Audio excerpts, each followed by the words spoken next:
Hello दोस्तों, आज मैं आपको कहानी सुनाने जा रहा हूँ। उसका नाम है बूढ़ा और बुद्धिमान बतख। तो चलो कहानी शुरू करते हैं। किसी जंगल में एक बड़ा सा अंजीर का वृक्ष था। उस पर जंगली बतखों का एक बड़ा सा झुंड रहता था। उनका नेता एक बूढ़ा बतख था।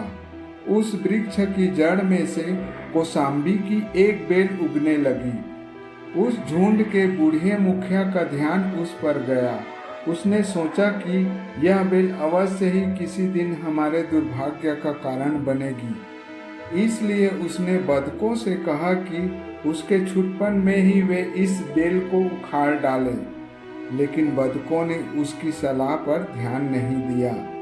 समय के साथ वह बेल बढ़कर उस पेड़ की फुनगी तक जा पहुंची। वह बहुत मोटी और मजबूत भी हो गई थी।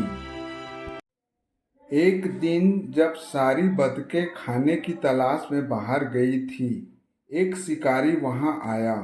उस कौशाम्बी की लता के सहारे वह पेड़ पर चढ़ गया और वहां जाल फैला दिया और वापस चला गया।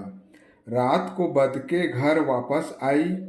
अनजाने चिड़िया उस शिकारी के जाल में फंस चुकी थी।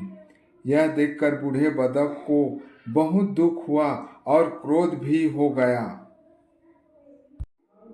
उसने अपनी बतखों से कहा, मैंने तुम लोगों से कहा था कि इस कौशाम्बी की लता को काट डालो जब यह बहुत छोटी सी थी, लेकिन तुम लोगों ने मेरी बात पर ध्यान नहीं दिया। देखो, आज यह शिकारी इसी के सहारे इस ऊंचे वृक्ष पर चढ़ गया। यदि तुम लोगों ने मेरी राय मानी होती तो आज यह सब नहीं हुआ होता। कल सवेरे वह शिकारी आएगा और हम सबको मार डालेगा। अब हमें क्या करनी चाहिए? बतखों ने पूछा। जैसा मैं कहूँ वैसा ही करो, सरदार ने कहा। भोर में जब वह शिकारी आए तो निश्चल होकर पड़े रहो और ऐसा दिखाओ मानो मर चुके हो। जब मैं इशारा करूं तो एक साथ उड़ जाओ। सुबह सवेरे वह शिकारी आया और बतखों को देखा। वे सभी मुर्दों के समान लग रही थी। इसलिए उसने एक एक कर जाल से निकाला और जमीन पर डालता गया। जब सभी बतखें जमीन पर आ पड़ी तो एकाएक वह सरदार चीखा, अब उड़ जाओ। उन सभी बतखों ने अपने पंख फैलाए और एक साथ आकाश में उड़ चली।